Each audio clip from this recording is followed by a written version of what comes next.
С удовольствием, крошка, но сегодня я занят. Может, другой раз? Как всегда в центре событий? Привет, знаешь, кого Это привез? генерал Бертино, командующий Южным военным округом. Это папаша Лили. Ты смеешься? Клянусь, сегодня у них обедал. Невероятно. Да, не терплю военных и так нарвался. И полицейских не любишь, но дружишь со мной. Я ненавижу полицейских, но ты другое дело. Не вижу причин для беспокойства. Кажется, он тебе симпатизирует и приглашает тебя на коктейль. На коктейль вояки пополам с легавыми — это не коктейль, а кошмар. Да, а ты бы предпочел автослесарей пополам с заправщиками?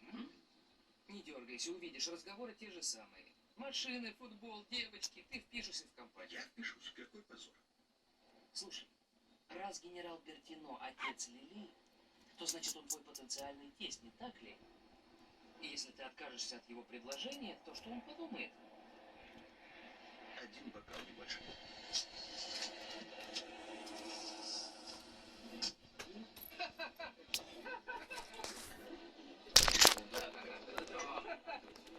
Мартини?